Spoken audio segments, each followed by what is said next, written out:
세상을 움직이는 경제 이야기입니다. 여러분의 경제 시야를 세계로 확 넓혀드릴 월드 이코노미 시간입니다.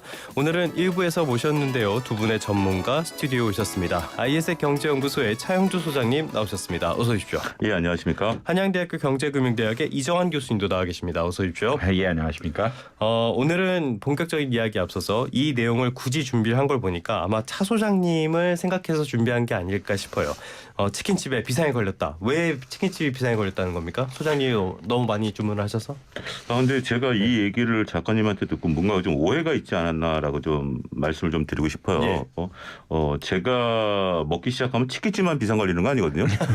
모든 음식점이 비상이 걸리는데 왜 치킨집만 비상이 걸리느냐라는 부분에 대해서는 물론 지금 현재 닭다리하고 날개가 지금 그 인기가 있다 보니까 닭가슴살이 남아돌고 있다라고 하네요. 이게 이제 우리가 보통 계절적인 수요, 그러니까 이제 닭가슴살을 이용해서 학교 급식을 한다라든지 아니면 뭐 운동하는 뭐 이런 데 수요가 있는 부분들이 있는데 그게 이제 줄어들었다라고 하는데 물론 제가 닭가슴 이제 다리와 날개가 있는 교땡 치킨의 특별한 메뉴를 좋아하긴 합니다만 자, 어찌 됐든 지금 뭐 AI 확산이라든지 그래서 전체적으로 지금 이제 특정 부위의 닭 이런 것들. 근데 우리는 너무 이렇게 특정 부위를 좋아하는 것 같아요. 맞아요. 그래서 돼지고기도 그렇고 닭도 그렇고 그런 부분들이 있으면서 전반적으로 저는 의외로 남미 사람들이 다리를 안 먹더라고요.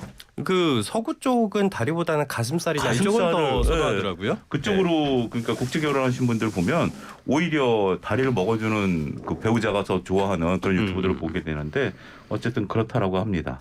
그런 상황들 계절적으로 수요도 늘었고 AI도 확산하고 있다. AI는 그 인공지능이 아니라 조류 플레이자.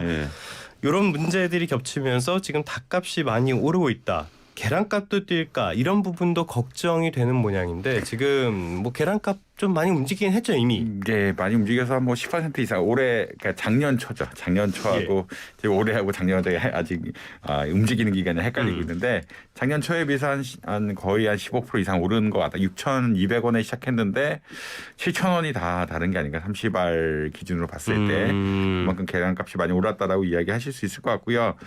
결국은 이제 물가가 많이 오른 것들, 그 사료값도 계속 오르고 있고, 그다음에 여름철에 더우면은 닭이 또 알이 그렇게 많이 나지 않는다라는 그런 이야기도 있고요. 그러니까 이제 산란계들이 이제 생산성이 저하되는 이런 다양한 요인들이 겹치면서 아무래도 이제 이 계란값이 많이 오르고 있다라는 이야기들이 나오고 있습니다. 특히나 AI도 또 문제가 되는데 AI 되면은 아무래도 이제 좀 생산에, 그러니까 그 닭 자체를 만드는데 또 이슈들이 생기다 보니까 아무래도 이제 농가라든지 이런 데 좀 위축될 수밖에 없는 이런 상황들이다라고 아마 이해하시면 될 것 같고 그래서 뭐 철새 노래지 관리한 철새들이 데리고 그러니까 사실은 그 안에서 생기는 일은 그렇게 많지 않은데 이제 밖에서 들어온 애들이 이제 문제다 보니까 철새 노래지 관리하고 이런 이야기들이 나오고 있다라고 말씀드릴 수 있을 것 같습니다. 이 달걀 문제는 우리나라만의 또 특징이기도 해요. 보통 이제 닭이 뭐 이러면 수입이 아까 얘기한 남미에서 닭다리 같은 거 수입해서 하잖아요. 근데 우리는 황색란을 먹기 때문에 다른 나라는 거의 다 백색란을 먹거든요. 그렇죠. 그러니까 그런 어떤 우리만의 달걀 문제는 특수한 문제일 수도 있다. 치킨이라는 음식이나 달걀이라는 음식은 저렴해서 누구나 쉽게 접할 수 있는 그런 음식이었는데 이젠 그렇지도 않은 것 같아요. 퇴근길에 치킨에다가 맥주 한잔 하는 것도 부담스러워지는 시대가 돼가고 있습니다. 자, 이제 치킨 이야기, 달걀 이야기는 여기까지 하도록 하고요. 본격적으로 월드 이코노미라는 이 제목에 맞는 소식 짚어보도록 하겠습니다. 사실 월드 이코노미라고 해서 이 기획 자체는요. 저희가 전 세계를 돌아다니면서 잘 몰랐던 경제 이야기 이런 것들을 좀 살펴보자 이런 기획 의도였는데 최근에는 거의 한 나라에 머물러 있는 것 같아요. 어쩔 수가 없는 것 같습니다. 현대제철이 미국의 대형 제철소 건설을 검토하고 있다라는 이야기가 전해졌는데 어느 정도까지 뭐 진행이 된 겁니까? 일단 현대제철이 왜 제철소를 건설하느냐 뭐 이런 이슈부터 조금은 들어가야 되는데 아무래도 현대자동차하고 수직 계열화가 돼 있기 때문에 이 자동차를 만드는 그러니까 미국의 자동차 공장이 있는데 미국의 자동차 공장에 대해서 철강을 공급하겠다라는 큰 의도가 있다라고 아마 이해하시는 게 결국 이 수직 계열화 사업이고 자기네 맞는 강판을 현대제철에서 많이 만들고 있기 때문에 이 계열화를 통해서 수익을 얻고 있고요. 그 최근에 이제 US 스틸 사태들도 보시다시피 결국 인수를 불허했죠. 인수를 불허한 것처럼 이게 미국의 자기네 나라 안에 철강을 안 지으면 안 된다라는 이런 이야기들이 나오고 있고 이런 것에 따라서 결국은 제철소를 대형 제철소를 지어야 되는 것이 아니냐. 미국에서 그리고 생산을 하고 미국에 어떤 판매하는 차를 만들기 위해서는 공급망의 상당 부분을 미국 내로 이전을 해야 된다라는 그런 이슈가 나오게 되고 그래서 이제 생산 공장이 있으니까 그 조지아주 이 근처에 현대차, 기아차라는 생산 공장이 있으니까 제철소도 이제 옮겨서 짓자라는 큰 이야기가 나오고 있다. 뭐 투자 비용 한 10조 원 가량 된다라고. 굉장히 크네요. 그래도 이제 그 미국에 판매하는 대수라든지 지금 현대차가 수출 물량이 역사상 최고치를 미국 수출 물량이 최저치를 기록하고 있다는 이야기가 나올 정도로 시장을 점유하려고 하고 있기 때문에 적극적인 공급망 확보가 필요한 것 같다라고는 이야기 드릴 수 있을 것 같습니다. 그래서 미국 쪽에다가 철강 회사를 짓겠다, 철강소를 짓도록 하겠다라는 계획이 나왔는데 이게 만들어지면은 단순히 그룹사 이쪽만 하는 게 아니라 판매처를 넓히거나 이런 여러 가지 효과들도 기대해볼 만한 그런 거 아닙니까? 그렇죠. 뭐 혼자만 가지고 제철소를 지은다라는 것은 약간의 조금 어폐가 있을 수 있습니다.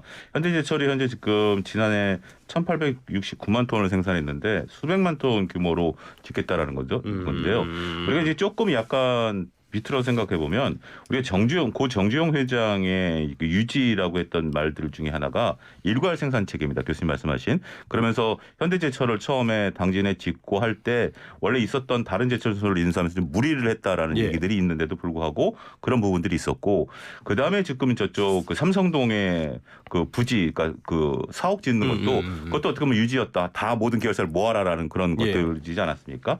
그런데 이 자동차 회사가 제철소를 갖고 있다라는 것이 어느 정도 강점이냐면 지금 이제 자동차가 친환경이 되면서 굉장히 경량화, 견고화 이렇게 되고 있거든요.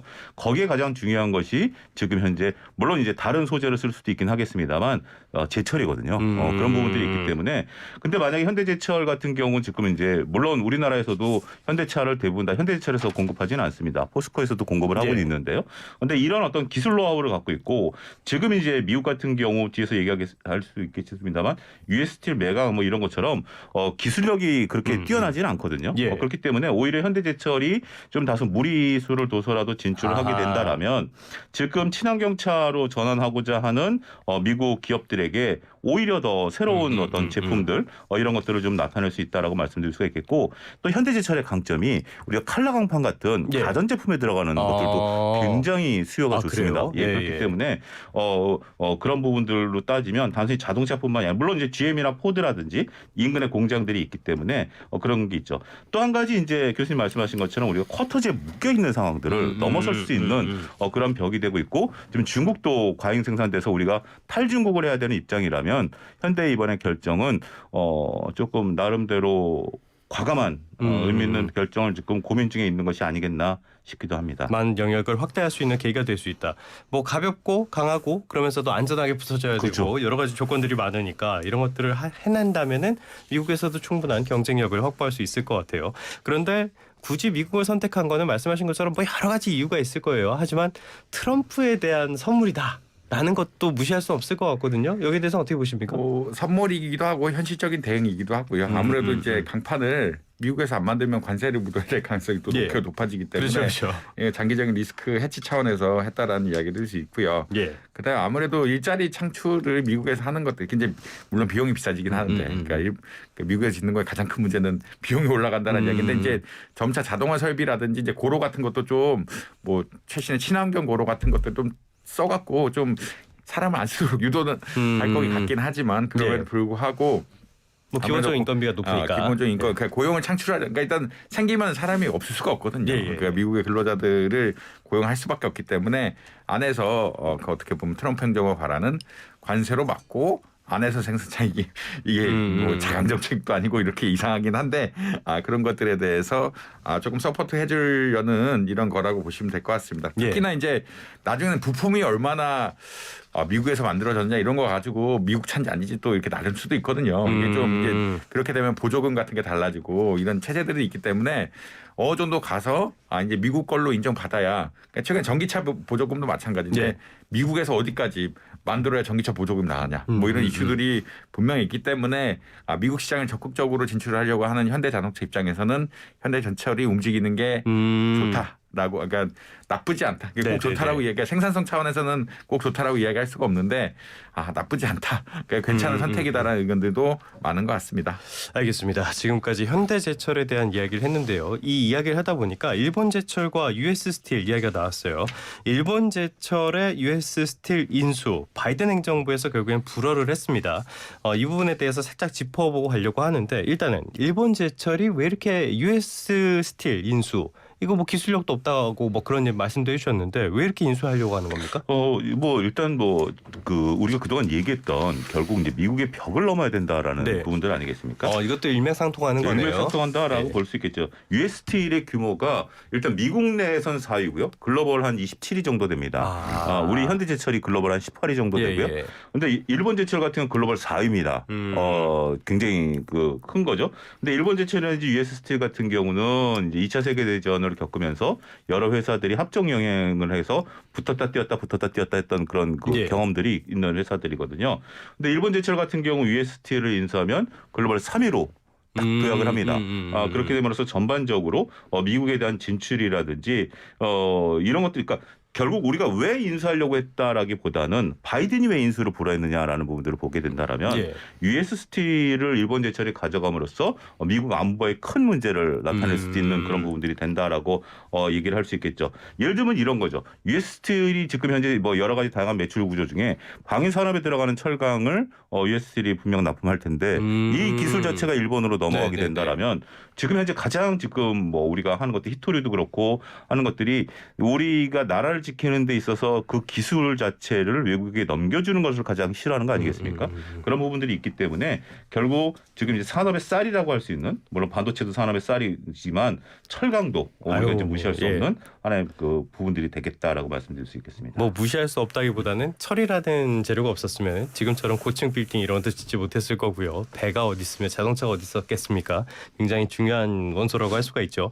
그런데 일본 제철이 그래서 유에스 스틸 인수 불허 여기에 대해서 소송을 제기를 했다라는 소식이 들어와 있는데 이게 뭐 트럼프 행정부는 더더욱 강하게 반대를 했었고 안 된다고 뭐 달라질까요 결과? 사실 이게 기간 산업에 대해서 외국인 투자가 이루어지려 그러면 예. 2018년에 트럼프 행정부 때 굉장히 강화를 했습니다. 그러니까 굉장히 강화했다는 거예요. 외국인 투자 심의위원회를 만든 건 아니지만 그건 1980년대부터 이게 또 다시 일본 돌아가는데 일본이 미국 자산을 너무 많이 사니까 이걸 불화해야겠다는 입장에서 70년대 80년대 이런 외국인 투자 심사위원회를 만들었고 예. 이게 2018년 되면서 굉장히 강해졌거든요. 첨단 산업까지 범위를 굉장히 넓히면서 외국인들, 그러니까 흔히 말 인바운드 FDI라 그러는데 외국인들이 미국의 기업을 살 때는 심의를 받아라라고 예. 했기 때문에 이 위원회 사실 그러니까 바이든 행정부가 얘기한 거긴 하지만 이 위원회의 결정이기 때문에 사실 돌리기는 어렵다라고 아마 보시고 특별한 이게 뭐 사항이 없으면 돌리기 어렵다라고 이야기할 수 있을 것 같고요.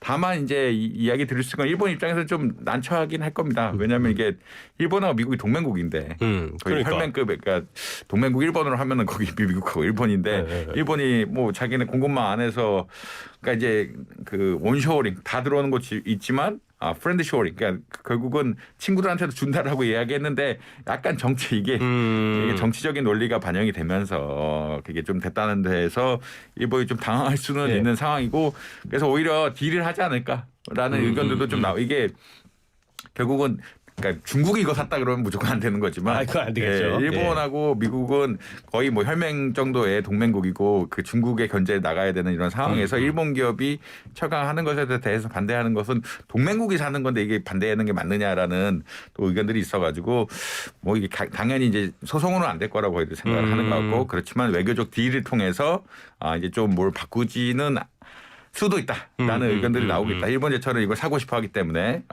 좀 그런 외교적 딜을 통해서 뭐 하지 않을까라는 의견들이 나온다라고 보시면 될 것 같습니다. 미국의 핵심 동맹국이라고 하는 파이브 아이즈, 영국, 캐나다, 호주, 뉴질랜드 있고 거기에 필적할 만한 데가 일본, 우리나라 이런 데인데 요즘 분위기 보면 또 그런 것 같지도 않아요. 그냥 아무나 막 다 때리는 것 같아요. 그런데 안보 동맹 더군다나 제가 바이든이라도 쉽게 결정 못 내려갈 것 같아요. 어차피 이제 뭐 이게 나중에 어떻게 될지 모르는 상황에서 이게 지금 자신의 치적에 어떤 문제가 될 수 있다라고 본다라면 오히려 트럼프한테 넘기고 가는 게 오히려 미국 현직 대통령이 알아서 하시지 않을까라는. 네가 알아서 해라. 뭐 이렇게 네, 알겠습니다. 트럼프 얘기가 나왔으니까 트럼프로 가보도록 하겠습니다. 트럼프 취임까지 이제 정말 얼마 안 남았어요. 21일 취임이죠. 그리고 진짜 얼마 안 남았는데 20일입니다. 이분 진짜 입을 좀 어떻게 좀 해야 될 것 같은데 별의 별소리 다 하고 있는 것 같아요. 최근에 들어온 얘기 중에서도 눈에 띄는 게 좀 많았습니다. 어떤 것 좀 주목하셨습니까? 뭐 일단은 파나마 네. 그린란드 얘기 맨날 하는데 파나마 그린란드 군사력을 써서 뭘 하겠다라는 큰 발언을 한번 했죠. 근데 뭐 믿지는 않지만 근데 또 우리나라도 믿지 않는 일들이 가끔 일어나는 이런 상황들이다. 꼭 그럴 수는 없는 것 같다. 그다음에 나토 방위비 지출을 GDP 대비 5%면 예. 어마어마한 숫자인데 그러니까 국가 재정이라는 게 GDP 대비 한 30% 정도 되거든요. 근데 이제 재정에 그거를 5% 비중으로 올린다는 건 네네네. 국가 재정의 한 20% 가량을 내라라고 하는 건데 쉽지 않습니다. 1% 2% 하는 것도 지금 엄청나게 노력을 하는 이런 입장인데 3% 예전에 3% 하라 그러는데 지금 5%로 올리라 그래가지고 좀 어처구니가 없어한다는 이야기들도 나오고 있고 어제 아까 그 앵커님 말씀하신 대로 이 관세를 올리기 위해서 경제 위기 상황을 지정하고 이 올리는 법안들 같은 것들을 해야 되는 거 아니냐라는 경제 위기, 경제 개혁령, 저도 뭐 비상계엄인 줄 알았어요. 네, 저도 경제 그런 개혁령 느낌으로 이렇게 해서 같아요. 한다는 입장들이 나오고 있기 때문에 굉장히 파격적인 발언을 많이 하고 사실 이제 미국 입장에서 모든 걸 풀겠다라는 게 트럼프 입장이기 때문에 그런 내용들이 좀 나오는 것이 아니냐. 실질적으로 얼마나 될지는 뭐 그린란드를 전쟁으로 뺏는다는 건 사실 현실적으로 뭐 덴마크가 동맹국인데 그건 거의 불가능할 거라고 생각하지만 그러면 불구하고 이런 미국 친화적인 이야기들이 많이 나오고 있다. 그렇게 이해하시면 될 것 같습니다. 예전에 제 지인 가운데 한 분이 연세가 좀 많으신 분이었는데 술만 좀 들어갔다 싶으면 그렇게 횡설수설을 하고 말도 안 되는 말씀들을 하시더라고요.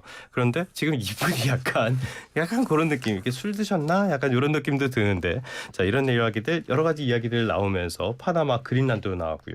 그런데 그 대상 가운데에는 캐나다도 있었어요. 캐나다 결국에는 총리가 사임을 했는데 이것도 트럼프가 좀 영향을 미쳤다. 트럼프와 머스크가 영향을 미쳤다. 이런 분석들이 나와요. 소장님 어떻게 보겠습니까? 굉장히 좀 잘생긴 총리였고 예. 취임 당시에 지지율이 거의 한 70% 넘었던 그런 총리이셨더라고요. 예. 트루드 총리인데 뭐 지금 이번에 요 며칠 나온 얘기들을 보면 뭐 캐나다를 52번째 주로 하겠다 뭐 이런 얘기들도 나왔죠. 근데 이번은 스스로 몰락했던 부분들도 일부 좀 컸었던 부분들이 있는 것 같아요. 일단 뭐 캐나다 경기를 살리기 위해서 이민 정책을 했는데 이 이민 정책이 엄청나게 지금 현재 캐나다의 사회 공공 질서라든지 인플레이션을 이제 자극했다라고 좀 말씀드릴 수 있겠죠. 인도계 이민이 급증을 했고요. 네. 중국의 이민도 또 급증을 한 그런 상황이다라고 좀 말씀드릴 수가 있겠습니다. 지금 뭐 저도 이 내용 전에 어저께 공교롭게 유튜브를 봤는데 그냥 한 강가에 인도 분들이 쫙 수백 명이 있는데 네. 겐지스가 아니라 캐나다 강가라고 얘기가 나오더라고요.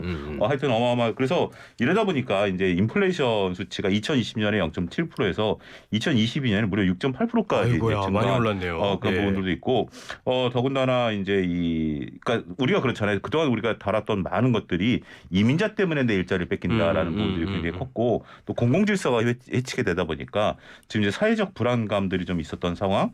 여기에 이제 트럼프와 일론 머스크의 어떤 자극적인 발언을 현재 지금 경제 재무장관하고 네. 삐그덕거림 어떤 정치적인 이슈가 확 불거지면서 오히려 입지가 확 그러니까 어떻게 보면 불안불안했던 입지에 탁 누가 불을 지폈다 이런 표현이 적절하지 않을까 싶습니다. 최근에 뭐 머스크 말씀도 해주셨지만은 머스크는 뭐 독일 정치에도 간섭을 하고 영국 정치도 간섭을 하고 이분은 그냥 방구석에서 정치 평론하시는 게 더 좋을 것 같은데. 이렇게 훌륭하신 분인지 몰랐어요. 정말 대단한 사람입니다. 거의 세계 대통령을 시켜도 될 것 같아요. 그런데 이렇게 캐나다에서도 문제가 생기고 전반적으로 봤을 때는 트럼프가 들고 나오는 이 보편 관세 여기에 전 세계가 긴장을 하고 있다라고 해도 과언은 아닐 것 같습니다. 이게 정말 시행이 될 것이냐 아니면 단순한 협상 카드냐 여기를 두고는 많이 의견이 갈리는 것 같은데 참모진들 사이에서도 의견 분열이 꽤 있는 것 같아요. 이게 상식적으로 말이 안 되는 얘기거든요. 이게 뭐 상식적으로 말이 안 되는 얘기는 관세를 올리면 상식적으로 존재 자체가 말이 안 돼요. 이게 우리가 뭐 맨날 식료품 가격 오르면 할당 관세하자 그러지 않습니까? 할당 관세란 거는 할당 관세율을 낮춰가지고 관세 내쳐서 물건 값을 내리자라는 거. 과일이 부족하면은 바나나 이런 데 관세를 낮춰가지고 바나나 값을 싸게 해서 식료품 가격을 안정시키자라는 게 기본적인 관세 메커니즘인데 최근 식료품 가격들이 무지막지하게 오르고 있고 기후 변화 때 미국도 지난번에 한번 다뤘던 것 같아요. 계란값이 너무 많이 올라가지고 뭐 서민들의 10달러였나. 그게 제가 여기서 다뤘던 것 같은데 그만큼 또 식료품 가격들이 미국이 워낙 좋은 나라긴 하지만 또 불안정한 측면들이 분명히 있거든요. 예. 그러니까 이제 계절이라든지 기후가 바뀌면 갑자기 수입을 해야 될 수도 있는 이런 상황들이 발생을 하는데 거기다 관세를 올린다는 거는 사실 이제 뭐 일종의 자폭행위죠. 이거는 물가 안정이 제일 중요할 때는 네네네. 관세를 올리면 사실 되지는 않습니다. 이거는 말이 안 되는 얘기이기 때문에 특별히 이제 사실 바이든 행정부가 했던 거는 수출 통제 아까 FDI라든지 네. 수출 직접 수출 통제라든지 기술에 대해서 그러니까 자금 흐름하고 어떻게 보자면 그 수출 같은 거 통제했다라고 보시면 될 것 같은데 관세도 그런 방식으로 특정 물품에 대해서만 좀 하는 게 타당하지 않느냐. 뭐 경제 안보가 맞는데 그러니까 물건 가격을 낮추는 게 경제 안보지 물건 가격 올리는 게 경제 안보는 아닌 것 같다라고 예. 생각을 하고 있고 그다음에 미국이 제조업 기반이 그렇게 강하지 않기 때문에 그렇죠. 네. 그러니까 그러니까 중국이 제조업이 어마어마하게 크고 미국의 제조업 기반이 그렇게 강하지 않기 때문에 미국은 서비스 산업 중심이지 제조업 기반의 나라가 아니거든. 그리고 가전제품 어디서 만듭니까? 다 해외에서 만드는데 그 수입해다가 네. 미국에 메이드 팔아야 인 코리아나 되는 메이드 인 차이나나 그뭐 TV 가격 갑자기 올라가고 이런 것들 사실 납득하기가 어려운 뭐그다 흔히 말하는 랩탑 역시 다, 네. 다 수입해 온 건데 이거를 관세를 매기는 게 바람직한 거냐에 대해서 그러니까 바이든 행정부의 생각도 비슷한 거예요. 바이든 행정부도 네, 네. 우리나라 이미 미국과 중국이 너무 연관되어 있고 중국에서 수입하는 저렴한 물건들을 중간시켜 버리면은 경제가 큰 혼란이 온다라는 관점 하에서 첨단 기술에만 벽을 쌓고 나머지 부분에는 열어주자라는 정책이었는데 관세 역시 그렇게 하는 게 타당한 게 아니냐라는 의견들이 계속 나오고 있다라고 말씀드리시고 보편 관세를 예. 부과하는 데 있어서는 이거 네. 턱도 없는 소리다. 누가 예. 봐도 이게 명확한 얘기인데 그 상식적인 사람에서는 쉽지 않다. 그리고 물가 안정이 중요하기 때문에 더더구나 쉽지 않다라고 보시면 될 것 자, 같습니다. 지금 교수님 말씀에 전제가 하나 달렸어요. 상식적인 사람이라면. 근데 우리는 상식적인 사람을 상대하고 있지가 않잖아요, 지금. 그래서 뭐 말씀하신 것처럼 보편 관세는 턱도 없는 소리다라고 볼 수가 있는데 지금 보도도 막 엇갈려서 나와요. 어떤 날에는 이것은 그냥 협상 카드에 불과할 것이다 나왔다가 간밤에는 이거 보신 것처럼 뭐 경제 계엄령을 선포할 거다 이런 말 나왔다. 왔다 갔다 하는데 소장님께서는 전망을 어떻게 하십니까? 그 이제 전망이 예측 불허 상황으로 가는 예. 것 같아요. 보통 이제 우리가 20일 날 취임을 하기 때문에 그러니까 선거 과정에서 다양한 얘기들이 나오는 거는 뭐 그렇다 친다 하더라도 예. 이제는 이제 정책으로 전환돼야 되는 거 아니겠습니까? 예. 이제 의회에서도 이제 공식적으로 대통령으로 선언을 했고 이제 취임식만 남은 상태에서 어떤 정책들이 이제 조금 그러니까 이제 좀 과격한 내용들이 좀 사그라들 걸로 많은 분들이 예측을 했었던 것 같아요. 저도 그렇고요. 그러면서 이제 조금 처음에 했었던 것들에 대한 조정이라든지 이런데 오히려 지금 더 증폭되는 그러니까요. 듯한 느낌을 예. 지울 수 없기 때문에 정말 우리가 예측 불허인 것 같아요. 일단 지금 초미에 이제 그 자산시장에서 보는 것은 첫날 행정서명을 어디까지 얼마만큼 할 것인가에 대한 관심인 것 같아요. 뭐 첫날에 독재자가 되겠다고 공언을 했으니까. 공언을 했기 때문에 지금 이제 관세를 어떻게 할 것이냐 말 것이냐에 대한 부분들 교수님 말씀하신 것처럼 우리가 지금 정상적으로 생각할 수 있는 범위를 넘어섰기 때문에 첫날 지금으로서는 정말 무한임도인 것 같아요. 네네네. 첫날 행정서명을 어떻게 하고 그다음에 일론 머스크와의 관계에서 한 달 내에 나온 정책들이 어떻게 진행되느냐. 그렇기 때문에 참 지금 뭐 앞을 시계를 내다보기가 제로 상태가 아니겠나 국내외적으로 정말? 그래서 말씀드리겠습니다. 시계 제로인 상태. 끝으로 요거 하나 간략하게 여쭤볼게요. 정말로 보편 관세를 공언한 대로 한다라고 했을 때 미국 경제 괜찮을까요? 괴멸적인 상황이 오는 거 아닙니까? 뭐 안 좋겠죠. 이게 좀 이게 관세를 올리는 게 자체가 예. 물가 문제 심각한 타격이고 그러니까 물가가 오르게 되면은 그 지지율이 떨어질 수밖에 없거든요. 바이든 행정부가 지지율 떨어진 것도 물가를 못 잡아서라고 생각할 그렇죠, 수가 그렇죠. 있는데 물가 오르는 거를 가만히 놔둘 수 있는 것이 그리고 화석연료를 전환하는 게 에너지 가격 낮추겠다라고 이야기하는데 그게 또 쉽게 막 순식간에 화력 발전소를 지어서 뭘 할 수 있는 그런 얘기도 또 아니기 때문에. 그러니까 그 연료 전환, 에너지 전환 같은 것들은 상당 기간이 필요한 거고 물가 관세는 바로 붙이면 바로 올라가기 때문에 이게 흔히 말하는 정치인이 할 수 있는 쉬운 결정은 분명히 아닌 네. 것 같다. 그러니까 이제 진짜 트럼프 말대로 에너지 가격 확 전환해가지고 반값으로 하면서 낮추면 되는 게 아니냐. 뭐 가능은 한데 뭐 불가능할 거라고 생각하지는 않지만. 그거는 뭐 3년 4년 걸리는 거 자기 임기 끝나는 걸 하는 거랑 이거 물가 관세 오르면 물건팍 바로 올라가거든요. 이런 것들에 네. 대해서 좀 현실성이 생각보다 지지율 차원에서 쉽지 않은 결정들이 많이 있는 것 같다라고 보시면 될 것 같습니다. 지금 이제 이런 변동성 짧게 말씀드리면 네. 너무 급하다라는 건 것 같아요. 교수님 말씀하신 것처럼 정말 에너지 전환을 통해서 모든 것들 전환하면 되는데 갑자기 관세를 때린다. 우리도 지금 환율이 갑자기 지금 올라간다. 천천히 올라가면 그나마 내성이 생길 수도 있겠죠. 그렇죠. 그렇죠. 대응을 할 수가 있으니까. 뭐든지 지금 급하게 뭘 네. 단기간에 뭘 이렇게 해결하려고 하다 보니까 어떻게 보면 좀 탈이 난다. 좀 저는 이렇게 정리하고 싶습니다. 맞아요. 과속을 하면 사고가 나기 마련이니까요. 소장님께서는 지금 감기로 독감으로 굉장히 고생을 하셨고 저도 주말에 고생을 했습니다. 오늘 정말 추운데 청취자분들도 건강 조심하시고요. 다음 주에 두 분은 또 건강한 모습으로 다시 뵙도록 하겠습니다. 두 분 말씀 오늘 여기까지 듣도록 할게요. 오늘 말씀 고맙습니다. 감사합니다. 감사합니다.